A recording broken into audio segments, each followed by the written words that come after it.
Alhamdulillahi Rabbil Alamin. Alhamdulillahilladzi anzala as-sakinah fi qulubil mu'minin liyazdadu imanan ma'a imanihim. Allahumma shalli ala sayyidina Muhammad wa ala alihi wa ashabihi ajma'in.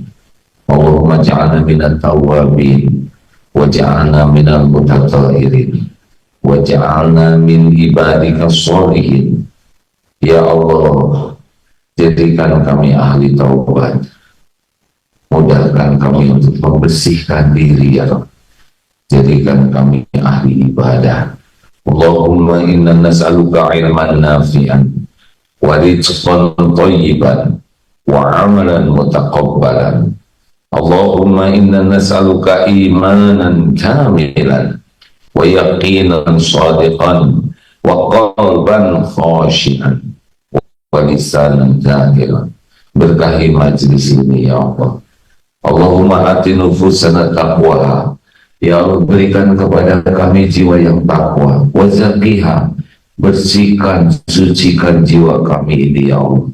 Anta khairu man zakaha, engkau sebaik-baik yang kuasa mensucikan jiwa ini. Engkau pelindung dan pemelihara jiwa kami.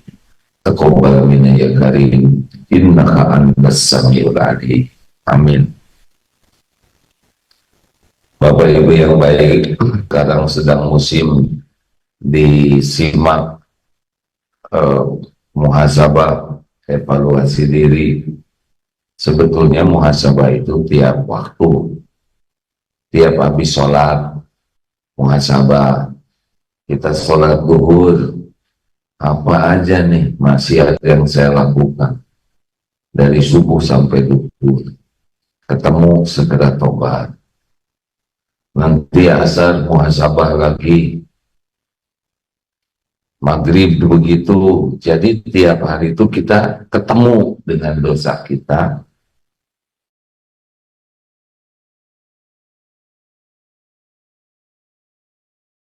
Lima teknik muhasabah. Tapi sebelumnya saya mau nanya dulu, yang membahayakan diri kita itu sebetulnya dosa siapa? Dosa fufu fafa atau dosa Vivi sendiri, kan? Jafar. Yang membahayakan hidup kita itu siapa? Dosa fufu fafa, dosa Vivi sendiri, dosa diri sendiri. Ingat baik-baik ini, ya. In ahsantum ahsantum li anfusikum wa in asatum falaha. Jika kamu berbuat baik, kebaikan itu untuk dirimu sendiri. Jika kamu berbuat jahat, berbuat buruk, keburukan itu untuk dirimu sendiri. Jadi kalau kita berbuat baik, yang untung siapa? Jawab atuh hadirin. Aslinya kalau kita berbuat baik, yang untung itu siapa? Jadi perlukah kita dipuji orang? Perlukah kita dihargai orang? Perlukah kita dikagumi orang? Gak ada urusan sama sekali. Kalau kita sedekah, yang untung siapa? Diri sendiri. Misal begini, ini ada orang fakir miskin. Kita sedekah kepada orang yang perlu, yang fakir, yang miskin. Kita sedekah, yang untung siapa? Fakir atau kita? Kita. Kita sudah dipilih oleh Allah jadi jalan rezeki. Yang digugurkan dosa, kita. Yang ditolak bala, kita. Yang dapat pahala, kita. Jadi apa urusan kita? Nunggu orang berterima kasih. Kalau fakir itu berterima kasih, yaitu untuk dirinya sendiri. Berarti beliau bersyukur. Kalau syukur, ditambah nanti oleh Allah nikmat. Jadi ibu kalau berbuat baik ke suami, yang untung siapa?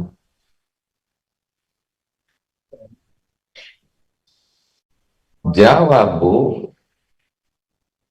Ulangi. Kenapa jadi macet begini? Ibu berbuat baik ke suami, yang untung siapa? Suami dong. Yang untung ibu sendiri. Apakah suami ibu menghargai atau tidak? Berterima kasih atau tidak? Kalau ibu ikhlas, ibu udah mesti untung. Karena fama ya'mal mithqala dzarratin khairan yarah. Sekecil apapun kebaikan yang kita lakukan, kecil sekali, kita akan lihat balasannya. Hal jazaul ihsan illal ihsan. Tiada balasan bagi kebaikan selain kebaikan. Jadi kalau Bapak berbuat baik kepada keluarga, yang untung siapa, Pak? Jawab, lelaki. Diri sendiri. Oh, istri saya nggak berterima kasih. Yang rugi siapa? Kalau istri tidak berterima kasih, yang rugi siapa? Istri. Karena tidak beramal, tidak syukur. Jadi nggak ribet hidup ini kalau tidak ikhlas. Ribet itu kalau kita ingin dipuji orang, ingin diterima kasihi orang, ingin dihargai orang, ingin dihormati orang, itu ribet hidupnya. Ingin diberi, ingin dicintai, ingin dikagumi. Pokoknya kalau udah ke orang, ribet aja. Galau, gak enak hati, tersinggung, sakit hati, jengkel, marah. Ya begitu aja hidupnya tuh. Capek. Mikir. Benar tidak sih? Silakan periksa. Kalau hidup kita sedang gak enak, pasti hati kita itu dipenuhi oleh harap dan takut kepada selain Allah. Allahnya nggak ada, yang ada makhluk saja. 5 teknik untuk memperbaiki diri. 1. Yang pertama, luangkan waktu untuk tafakuri diri. Jadi kita harus punya waktu jujur untuk melihat diri sendiri. Ya, kalau bisa ditulis bagus, ditulis, tapi jangan sampai ketahuan orang tulisannya, karena kalau ketahuan orang jadi soleh lagi. Tulis keburukan-keburukan diriku, diurut dari atas sampai bawah. Otak jarang ingat Allah, mikirnya ngeres terus, banyak keinginan. Mata jarang baca Quran, lihat medsos, lihat belanja online habis-habisan. Periksa mata, suka sinis. Mulut, banyak celetak-celetuk, maksiat, ngomongnya suka ditambah-tambah, suka ngomongin kejelekan orang, bohong, gibah, fitnah. Periksa, marah-marah, nyakitin, mencela, menghina, ngomongin kejelekan orang, jarang zikir, jarang doa. Tulis yang banyak, jujur. Wajah centil, sibuk ngedempul aja, ngecat, nembok, diplester, jadi tukang tembok. Apalagi telinga, jarang dengar Quran, lagu melulu, ngobrol aja. Omongan orang didengerin, periksa.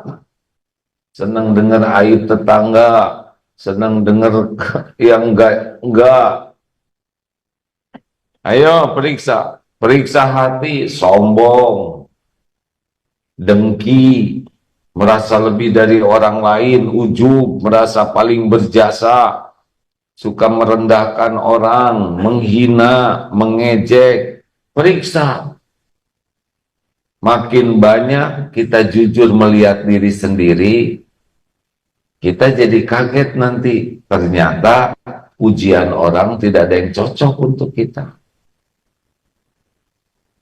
Nanti tidak bangga kita dipuji orang, kadang nggak cocok. Orang kan memuji kita karena tidak tahu kebusukan kita. Betul? Ingat dosa waktu SMP mulai balik. Ini bapak-bapak mantan playboy cap 2 cula, yang tukang pacaran, tukang nyontek. Wah, kita ini kacau, kacau, ya kan? Yang suka jahil sama guru. Kenapa kok saya jadi ingat masa lalu begini hadirin?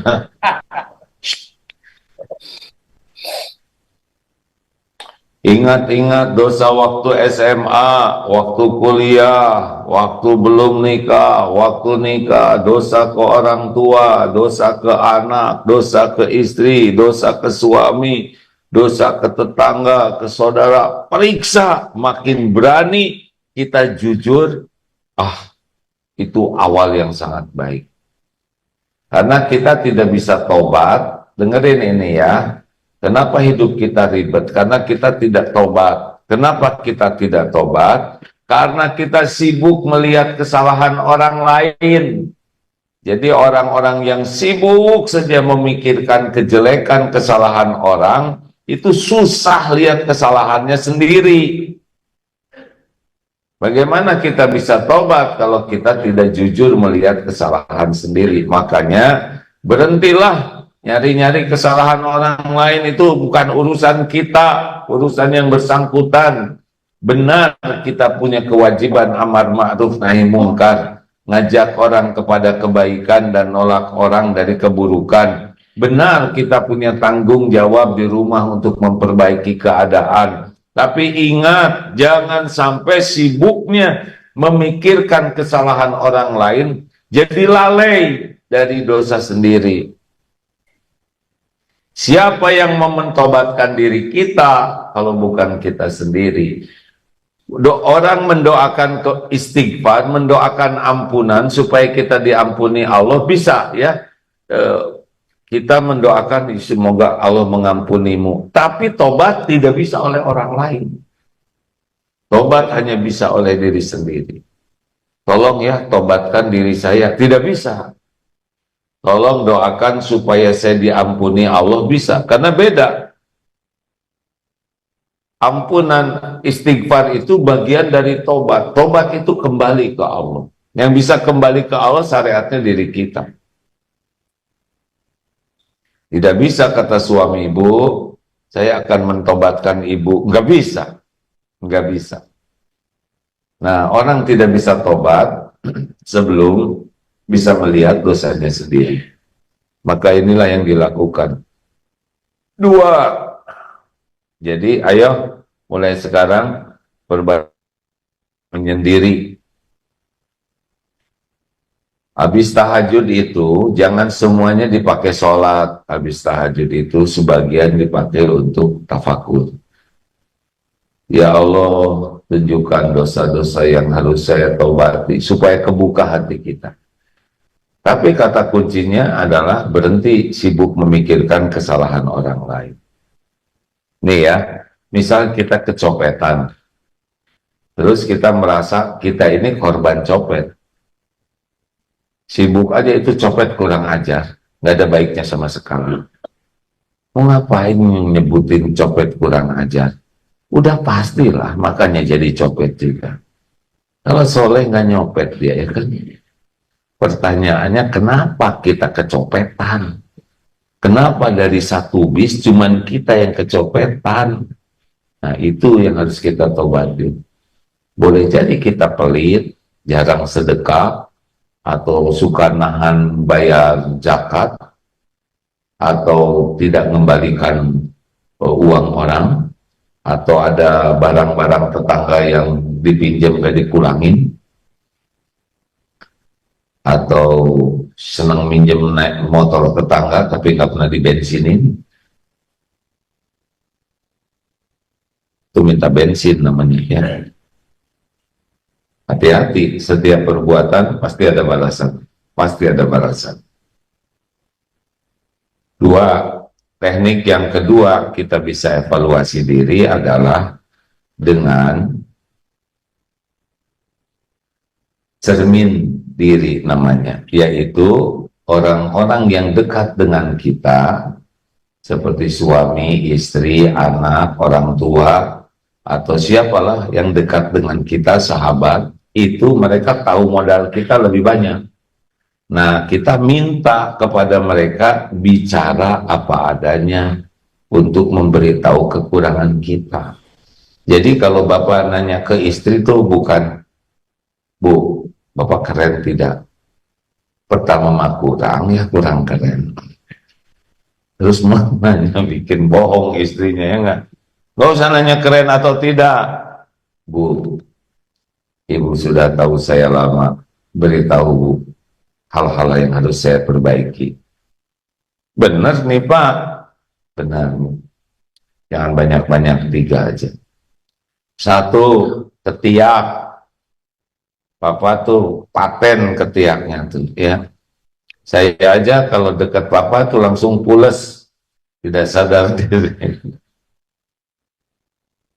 2, Papa bacaannya dari dulu cuma ina atau ina.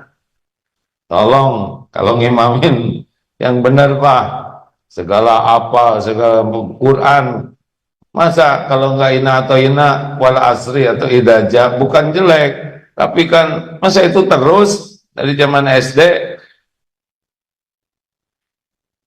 Yang ketiga, maaf ya Pak, Bapak harus rajin ke masjid.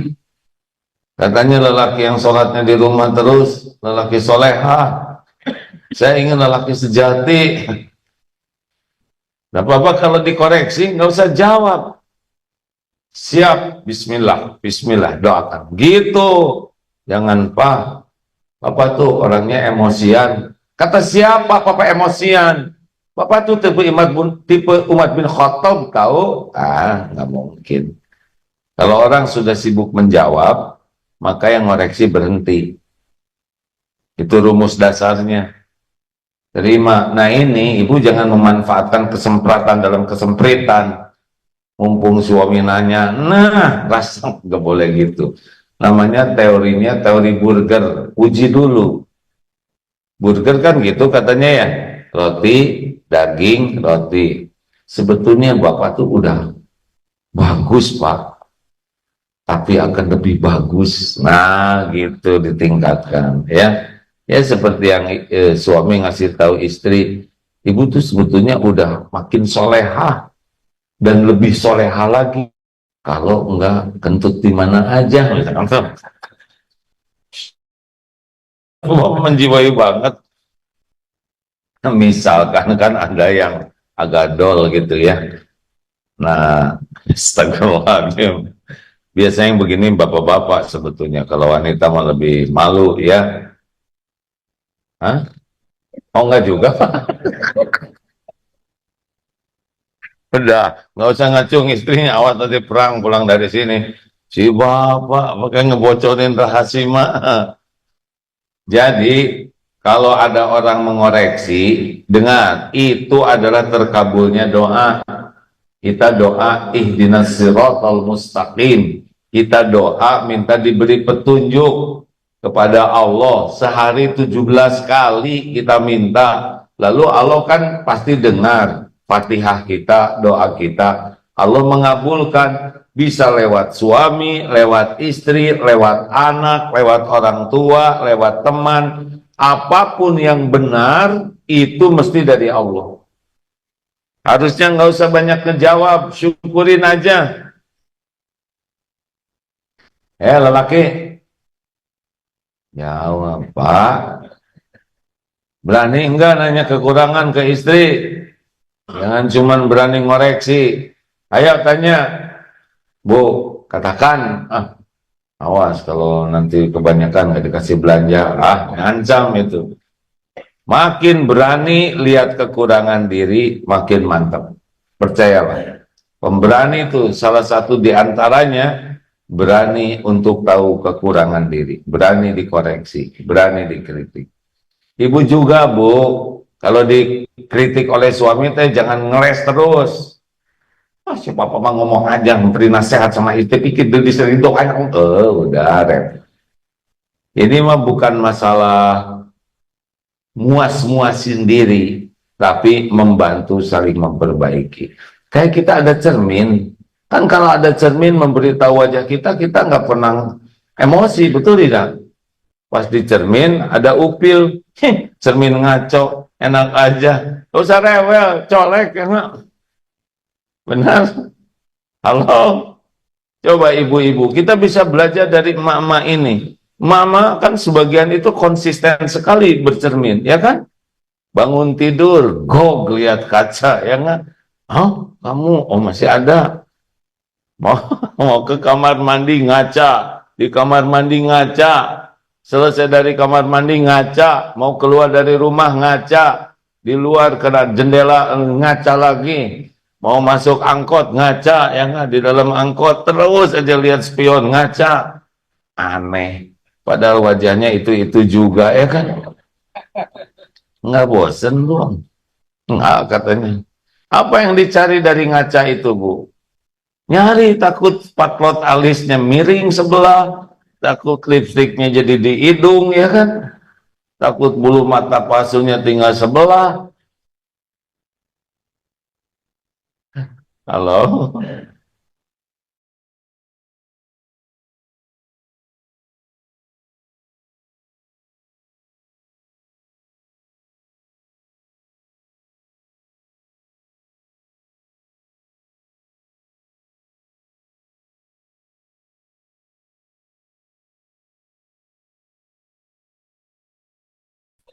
Berarti ikut, ya. Yang ketiga adalah datangi yang ahli, seperti kita ke dokter. Tapi dokter yang ahli tentang hati adalah ulama. Ulama yang hatinya bersih. Jadi Pak, maaf ya, kalau dokternya ahli, kita datang aja udah ketahuan itu penyakit kita secara umum, ya. Kenapa? Dilihat dari mata, dari hidung, meler misalkan, ya. Udah ketahuan nih, gejala awal ini pasti nggak sehat, betul tidak? Boleh saya cerita dikit nggak? Ini lucu nih, bukan lucu ya, tapi nggak maksa harus ketawa. Ah, ceritakan jangan ya, kan?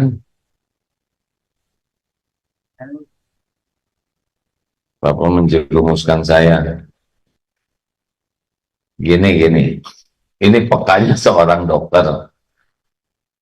Jadi ada, maaf ya, ini cerita ini, astagfirullahaladzim. Kenapa kok saya senang sekali cerita orang buang angin ya? Jadi ada seseorang, maaf ya Bu ya, ini ceritanya memang ibu-ibu, agak sering buang angin, sering, dan begitulah sampai ke dokter, dok, duh saya malu mau bilangnya, tapi dokter tuh senyum aja. Saya mau gimana ya, nggak enak. Ibu bicara aja. Gini dok, saya itu sering buang angin. Batin. Tapi saya itu buang anginnya tuh nggak bersuara dan nggak bau. Keunggulannya itu. Oh, dokternya teh senyum aja ya. Ya Bu. Langsung dokter tuh nggak banyak bicara. Ini mah cerita ya. Saya bukan dokter. Langsung bikin resep. Nih makan ini. Agak keras dokter. Ini diminum ya Bu. Nanti coba ke sini lagi. Seminggu datang tuh si ibu teh. Marah. Dokter, saya dikasih obat apa? Kenapa? Sekarang kentut saya jadi bunyi dan jadi bau. Tahu obatnya apa? Obatnya itu obat pilek kan. Jadi selama ini dia tuh merasa aja sendiri. nggak bau dan nggak bunyi ya, karena yang diobatin tuh telinga dan hidung. Telat, udah nggak apa-apa. Ngerti nggak? Kenapa dokter bisa langsung langsung memberi resep? Ya dari selama konsultasi juga kedengaran oleh dokter belenduk belenduk. Cuman si ibu aja percaya diri ya, tidak bunyi dan tidak bau. Percuma sia-sia, astagfirullahaladzim. Artinya, artinya kita harus bertemu orang-orang yang lebih baik dari kita supaya kita bisa ke bawah baik, ketahuan kejelekan kita. Kalau kita sholatnya kurang baik, ketemu dengan yang tidak sholat, kita jadi soleh, ya kan? Ibu jarang baca Quran, ketemu yang buta huruf Quran, ibu jadi ustazah. Jadi jangan salah standar, paham? Kita harus ketemu dengan orang-orang yang lebih bagus dari kita, yang hatinya lebih bersih, yang akhlaknya lebih mulia, ilmunya lebih tinggi. Jadi ketemu dengan beliau, kita jadi tahu standar kita. Kalau kita ketemu dengan orang-orang yang banyak lupanya ke Allah, banyak dosanya, kita jadi merasa baik, nggak akan jadi bagus kita. Makanya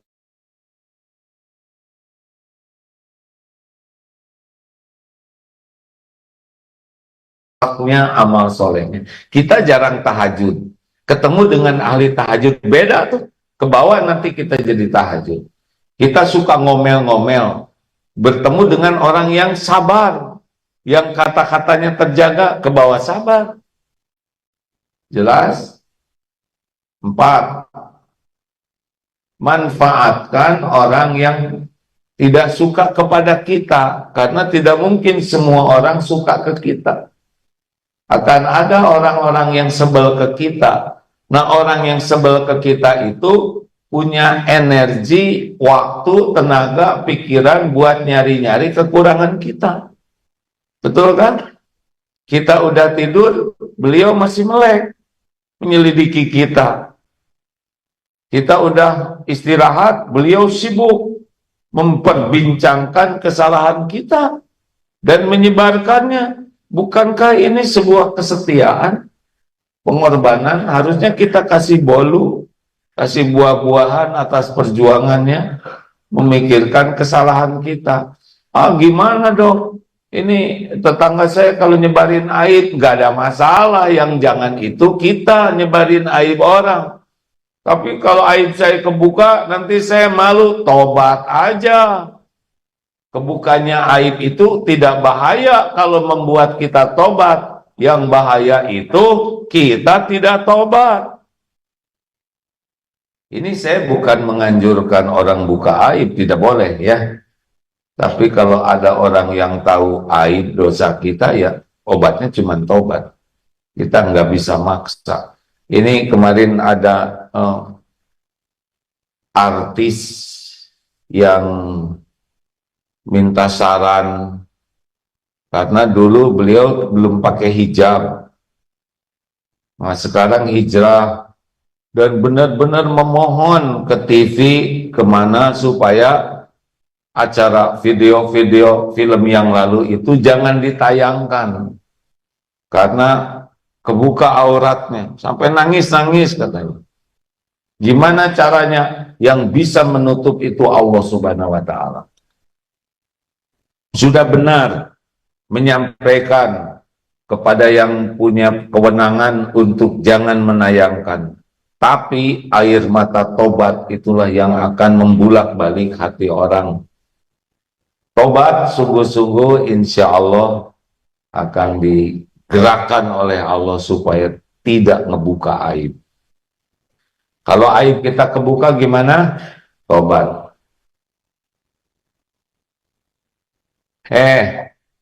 Hati-hati reuni. Reuni saya tuh kurang nafsu lihat reuni tuh. Tuh pada ngebuka aib. Si Tata tukang nyontek. Ini dulu mantan. Enak. Mantan nyontek maksudnya. Hati-hati kalau reuni jangan jadi dosa ya. Gak usah maksa-maksain juga reuni pakai seragam SMA lagi. Udah beda zamannya. Seragamnya sama, tapi yang suka beda tuh bentuk, Pak. Jadi lucu. Reuni pakai seragam zaman dulu. Sepanjang waktu ketawa terus ya. Halo? Enggak. Pernah dengar enggak acara, nggak usah ceritain. Saya kenapa jadi lucu pagi ini nih? Ada nih, zaman dulu teman SMA tiba-tiba ketemuan di medsos. Ketemuan yuk, kata inilah, maaf pakai gue. Ini si gue ini dulu ya begitulah ya, zaman SMA lincah. Cewek, katanya ada dua teman SMA-nya dulu. Kita ketemuan, oke deh. Di mana tuh? Di depan mall. Akhirnya ke sana aja. WA-WAan, mana? Lu pada di mana? Kata si dia,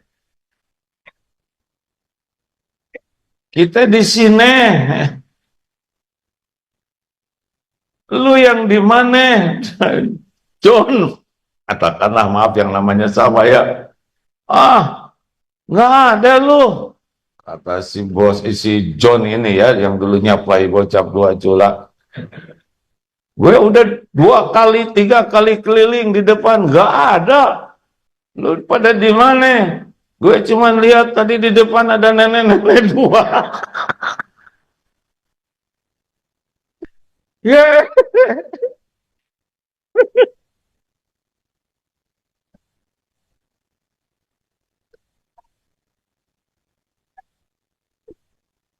emang itu kami. Emang jadi kebayang si John itu wajah SMA. Oh, kita juga lihat dari tadi ada aki-aki gundul keliling-keliling terus. Astagfirullah, saya juga aki-aki. Astagfirullah. Aduh ampun, astagfirullah, ampun ya Allah.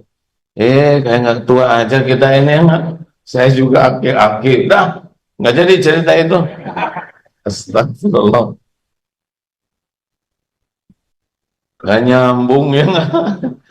Astagfirullah, astagfirullah. Artinya apa ya? Astagfirullahaladzim. Udah nggak jadi cerita yang itu, hapus. Nggak nyambung. Ini persiapan reuni ya kan, kebayangnya zaman wajah zaman dulu ya kan, berkebuknya beda. Padahal bukan cuma orang lain yang beda, kita juga beda. Udah, astagfirullah, astagfirullah. Kita kebanyakan. Lanjut, langsung aja yang terakhir ah. Jadi kalau ada orang tetangga, teman kantor, siapa yang nggak suka ke kita, nggak usah sakit hati, nggak bahaya. Yang bahaya itu kita yang sebel ke tetangga. Bu, jangan sebel sama tetangga depan rumah. Ibu jadi susah keluar. Ya kan? Hah? Jadi copot loh gordengnya, pakai noongin tetangga terus. Tetangga ganti TV, ibu melotot. Tetangga ganti mobil, ibu ganti penyakit. Tetangga naik haji, ibu ngelepek naik tensi. Udah, capek-capek. Kalau ada orang sebel ke kita, dengerin aja omongannya. Tinggal kita perbaiki. Gak usah ngejawab. Tuh si ibu itu si banyak omong. Kata siapa saya banyak omong? Dari tadi saya diam terus. Kamu aja yang banyak omong. Iya beneran berarti. Udah nggak usah rewel. Kalau ada orang, nggak mungkin semua orang suka ke kita semuanya. Nggak mungkin. Pasti ada yang sebel kok. Nabi aja segitu mulianya ada yang sebel. Apalagi kita yang nyebelin asli. Benar? Betul? Nggak usah sibuk bela diri. Sibuk perbaiki diri.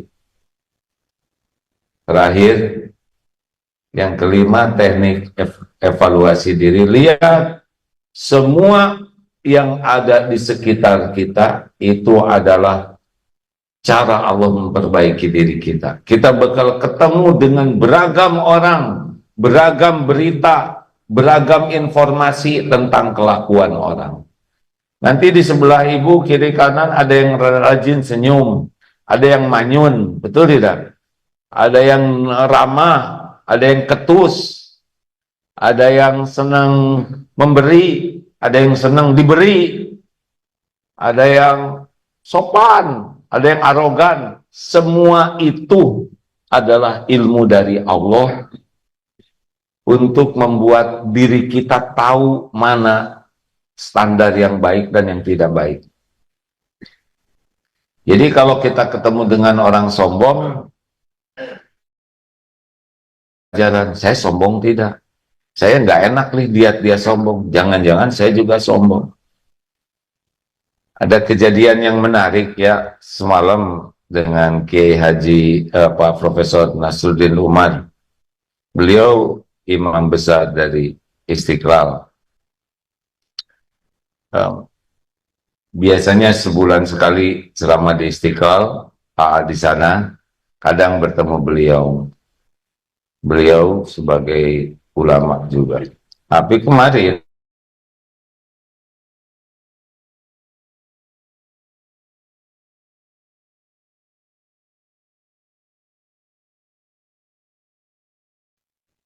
sekarang saya jadi mendahulukan ulama. Begitu. Kalau kemarin mungkin sama-sama dianggap ulama, beliau lebih tua, saya mendahulukan beliau. Tapi sekarang beliau merasa sebagai pejabat, jadi harus mendahulukan ulama. Jadi mempersilahkan jalan duluan. Karena beliau merasa posisinya lagi jadi menteri, jadi harus mendahulukan ulama. Ini menarik ini. Jadi pelajaran maksudnya. Begitulah bisa belajar dari siapapun, kapanpun. Tidak niat untuk mencari kekurangan, kesalahan, tapi untuk mengambil hikmah. Jadi kalau ada orang marah-marah di depan kita, ya nggak usah sakit hati. Itu lagi dipertunjukkan oleh Allah jeleknya akhlak pemarah. Supaya apa? Supaya kita tidak jadi pemarah. Jadi kalau ada tetangga pelit, nggak usah dikomentarin. Itu Allah lagi nunjukin jeleknya orang pelit. Kalau ada orang baik ke kita, itu lagi ngajarin supaya kita jadi orang baik. Suatu saat makan di sebuah restoran, tiba-tiba pas mau bayar, maaf tadi ada yang ngebayarin. Oh iya? Mana orangnya? Orangnya sudah pergi. Ini bukan masalah dibayarinnya, tapi masalah Allah ngajarin saya supaya kita juga jangan ragu ngebayarin orang. Gitu. Jadi bukan masalah kejadiannya, tapi pelajaran apa. Nanti akan terus ada tuh yang berbuat baik, yang nggak baik, ya kan? Contoh baik, contoh buruk, terus termasuk di media-media. Ini marah-marah, akhirnya tonjok, betul tidak? Akhirnya diborgol. Oh ini nggak mau bayar, akhirnya hina. Begitulah pelajaran.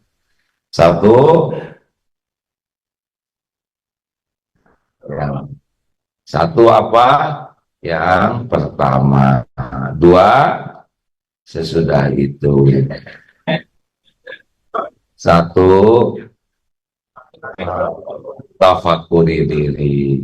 Dua, cermin pribadi. Tiga, berguru kepada yang ahli. Yang keempat, manfaatkan tafakuri lingkungan.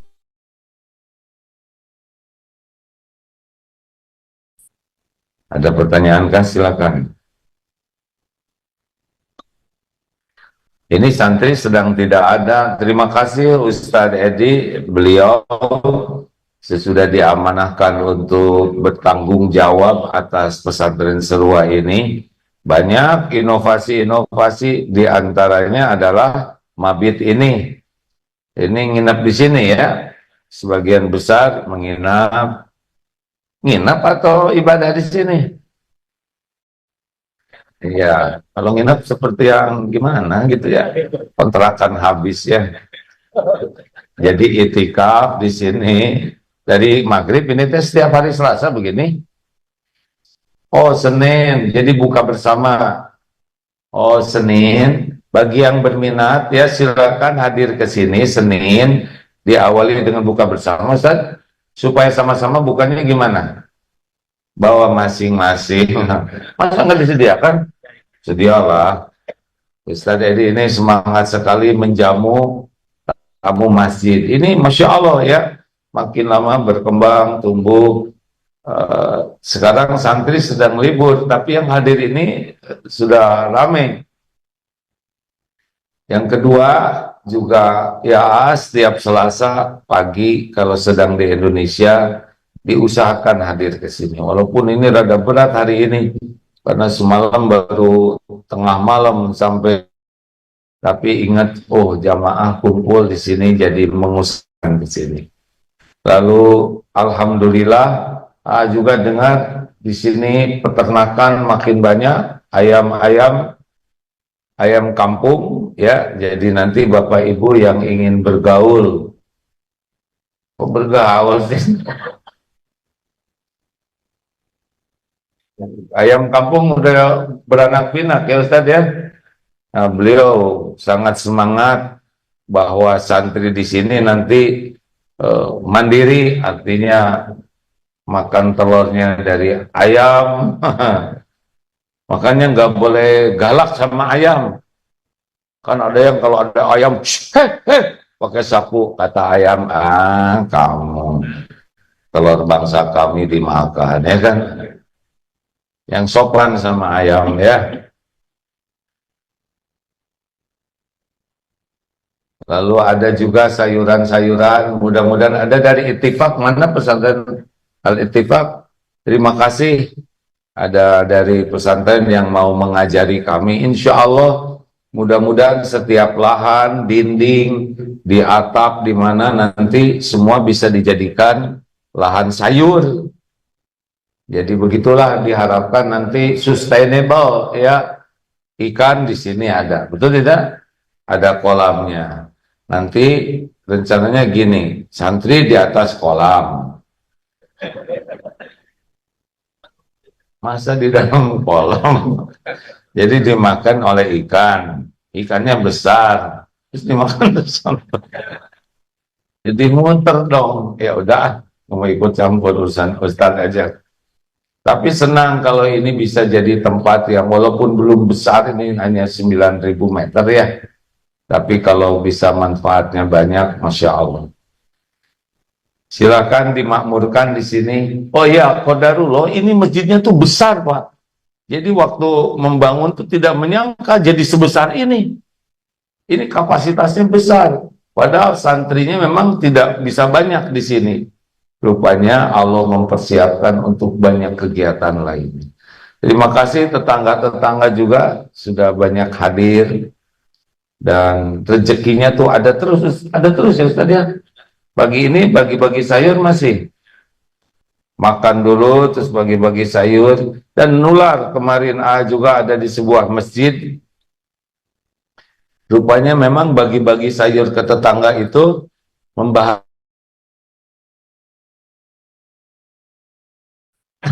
saya. Aduh, saya kurang survei. Jadi pas kan gelap tuh Pak bagi-bagi sayur. Pas agak terang, di depan mati tukang sayur. Jadi saya cepat-cepat menyelinap kabur. Astaga. Harusnya saya minta maaf ya. Harusnya mengganti nih. Harus ada variasi lain supaya tidak ada yang terugikan. Begitulah. Ada pertanyaan tidak? Udahlah, nggak usah nanya nih. Mem, ada yang nanya kah? Bentar.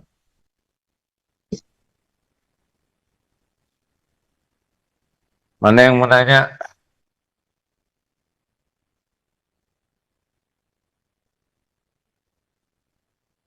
Silakan, silakan.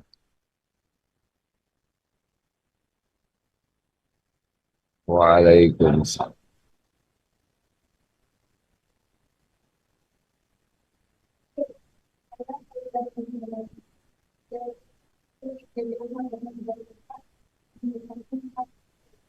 Jadi Ahmad Dahlan Jakarta. Oh, alhamdulillah.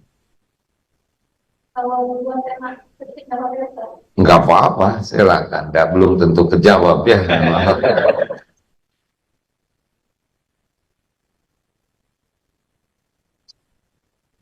Apa yang pernah kita tuh ketika hadir majelis kepala majelis rasanya itu semangat banget untuk menjadi lebih baik dan semangat untuk mendekati diri kepada Allah.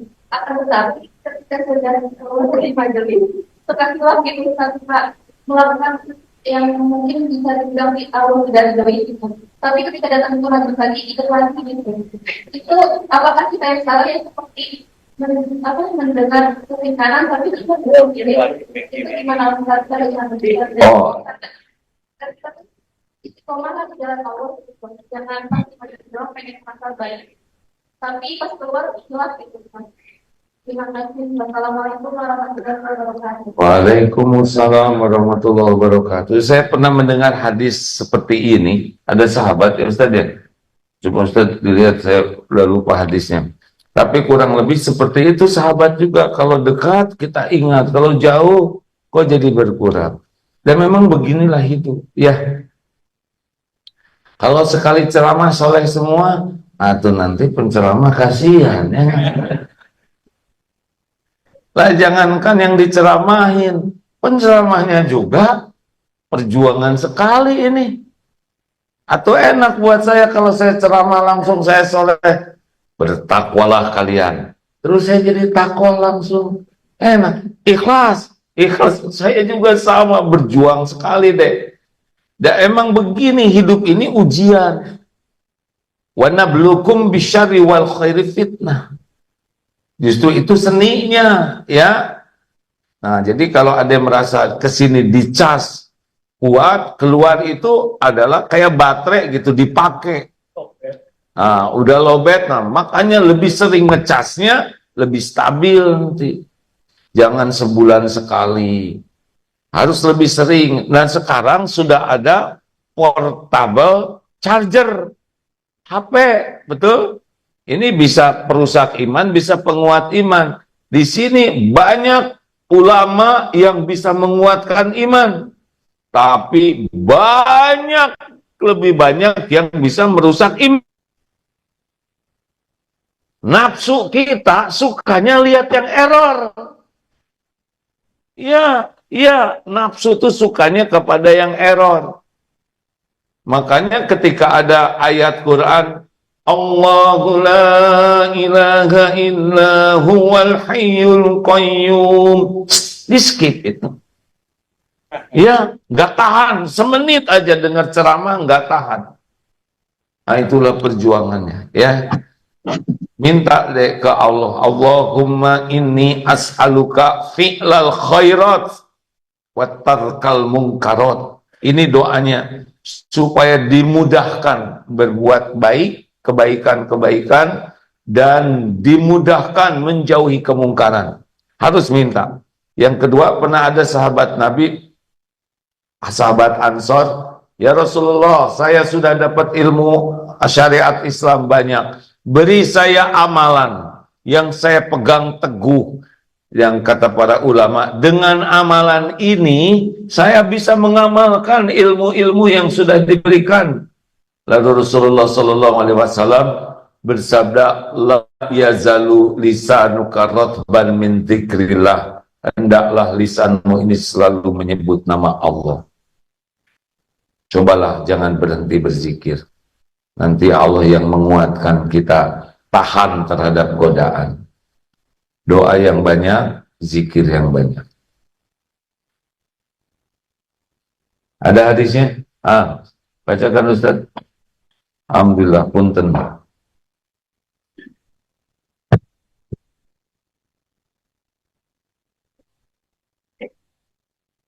Bacakan terjemahan saja hadis dari Imam Muslim. Jadi dari Hanzalah Al-Usaidi berkata, aku berkata, wahai Rasulullah, Hanzalah telah mengakui. Rasulullah bertanya, apa yang terjadi? Aku berkata, wahai Rasulullah, ketika kami berada di sisimu, engkau mengingatkan kami tentang neraka dan surga, sehingga seolah-olah kami melihatnya dengan mata kepala sendiri. Namun ketika kami keluar dari sisimu, kami sibuk dengan istri, anak-anak, dan urusan duniawi, sehingga banyak yang terlupakan. Rasulullah bersabda, demi zat yang jiwaku berada di tangannya, seandainya kalian selalu dalam keadaan seperti saat berada bersama dan dalam zikir, niscaya malaikat akan menjabat tangan di tempat tidur kalian dan di jalan-jalan. Tetapi wahai Hanzalah, ada saatnya untuk ibadah dan ada saatnya untuk hal lain. Rasulullah mengulangi itu 3 kali. Hadis riwayat Imam Muslim. Tuh. Aduh, jadi jangan melakukan pembenaran diri, makanya saya ngaco terus, jangan begitu. Kan ada yang suami yang protes, istri saya tuh ke pengajian itu rajin, sehari 3 kali, tapi yang berubah seragamnya, kelakuannya enggak. Kenapa? Ya perlu perjuangan lebih. Pertanyaan terakhir, ya silakan.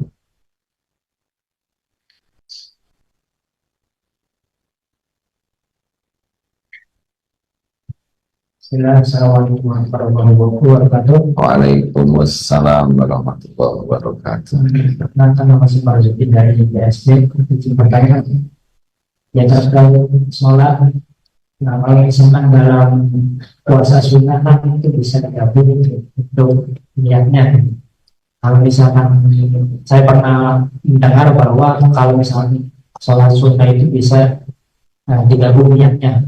Nah, kalau misalkan sholat sunnah apa aja yang memang bisa digabung dan sholat sunnah mana aja yang bisa digabung dan kita tahu seperti apa gitu. Kalau misalkan kita mendapatkan sholat taubat, apakah sholat taubat itu bisa digabung sholat yang lain? Ya, baik. Waalaikumsalam. Itu mah kajian fikih ya, Ustaz Edi. Ini ya, saya bagian akhlak, jadi rada mudah pertanggungjawabannya. Kalau hukum bagian Ustaz Edi, ya berat pertanggungnya. Ayo Ustaz, maaf ya. Pertama, ketika kita sahur, maka kalau sahur itu termasuk wajib, dan kalau mengganti misalkan sahur Ramadan, maka ia harus diniatkan sebelum sholat subuh.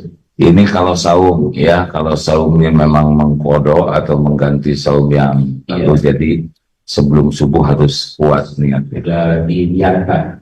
Maka ketika kita saum dilakukan, itu termasuk saum yang wajib.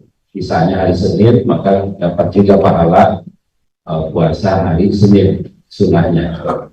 Jadi di samping melaksanakannya wajib, juga kita dapat kebagian yang sunnahnya. Tapi tidak bisa dibalikkan. Misalkan jam 7 pagi, saya mau saum Senin Kamis, kalian kodok, jadi tidak bisa. Itu yang pertama. Sedikit. Jadi kalau kita belum sarapan nih, jam 7, saya mau saum sunnah, itu dibolehkan, tapi tidak boleh jadi Kodok. nah saum yang wajib, pengganti saum wajib. Ya, Tapi kalau wajib harus dari sebelumnya sudah diniatkan. ya. Tentang sholat, Ustaz. Ya, tentang sholat, misalkan kita mau sholat tahiyatul masjid setelah wudhu, maka sebenarnya ketika kita sholat tahiyatul masjid itu bagian dari sholat syukur wudhu juga, karena kita melaksanakan sholat sunnah setelah berwudhu, atau sebaliknya. Jadi kita niatnya misalkan syukur wudhu tapi dilakukan di masjid, maka dapat 2 pahala walaupun sholatnya hanya 2 rakaat. Jadi syukur wudhu dan sholat sunnah at-tahiyatul masjid bisa digabungkan. karena ini dilakukan di masjid. Kecuali dilakukan di rumah, maka itu tidak kebahagiaan. Nah, ini yang dimaksud dengan menggabungkan antara dua niat dalam satu amal sholat. Tapi tidak bisa dalam sholat fardu. Ya, misalnya kita sholat fardu setelah sholat at-tahiyat, setelah subuh wudu langsung sholat fardu zuhur misalnya. Itu kata lainnya sholat fardu, bukan sholat sunnah subuh wudu atau sholat sunnah at-tahiyat di masjid. Demikian. Ya, jelas. Jadi jangan sampai sholat sunnah 2 rakaat tahiyatul masjid qobla subuh dan sholat subuh disatukan. Nah, ini sama sekali tidak berlaku. Baik, terima kasih. Penanya ketiga supaya ganjil.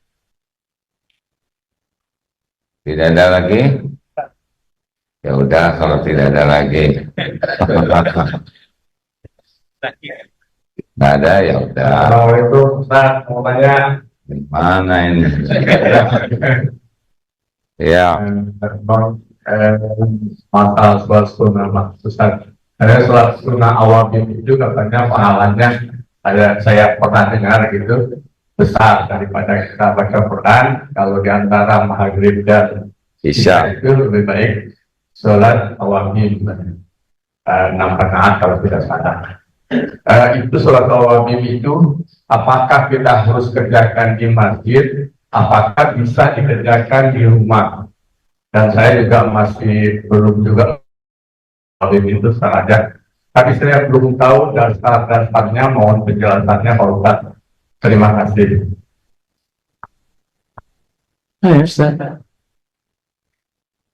Jadi para ulama silap berbeda pandangan tentang sholat awabin. Namun yang jelas, jadi di dalam kitab itu disebutkan namanya isya'ini. Isya'ini itu adalah dua sholat antara maghrib dan isya, sebut isya'ini istilahnya gitu. Ini adalah waktu yang sangat utama, diberkahi, sehingga kalau kita melakukan menunggu sholat isya setelah sholat maghrib, maka ini hal yang sangat diutamakan. Isinya apa? Bisa sholat, bisa baca Quran, bisa zikir. Nah, para sebagian ulama menyebutkan awabin ada di situ. Jadi memperbanyak sholat setelah sholat maghrib untuk menunggu sholat isya. Karena ini waktu yang sangat istimewa untuk kita melakukan amal-amal kebaikan. Jadi boleh di rumah boleh. Kalau itu nunggu antara maghrib dengan isya daripada melakukan hal-hal lain. Walaupun istilah awabin ini memang tidak semua ulama menyetujui. Yang penting sholat sunnah aja. Isi taubat, isi sholat sunnah yang lainnya silakan. itu Pak. Yang penting khusyuk dan berbuah akhlak jadi lebih baik. Terima kasih Bapak Ibu yang budiman. Sekarang sudah mendekati jam 6 Indonesia bagian Barat. Hari ini kalau tanggal Masehi tanggal berapa? Sama saja, mau 31, mau tanggal 1. Jangan ada kegiatan khusus, ibadah khusus, hanya untuk ganti tahun baru Masehi, biasa saja ya. Gak usah tunggu jam 12 malam mau ngapain juga, ya kan? Karena jam 12 malam tiap tempat beda-beda lagi, ya kan? Jadi sudah, nggak usah ibu niup trompet, ya. Dulu, zaman dulu yang rebutan trompet dikasih remason dulu, jadinya tambah zolim. Jangan, biasa saja. Tidur lebih awal, bangun untuk tahajud, itu lebih utama, ya. Tidak usah nunggu jam 12 malam terus berdoa khusus, tidak ada perlunya. Tidak ada ibadah khusus. Terima kasih. Subhanakallahumma bihamdik, asyhadu alla ilaha illa anta astaghfiruka wa atubu ilaik. Assalamualaikum warahmatullahi wabarakatuh.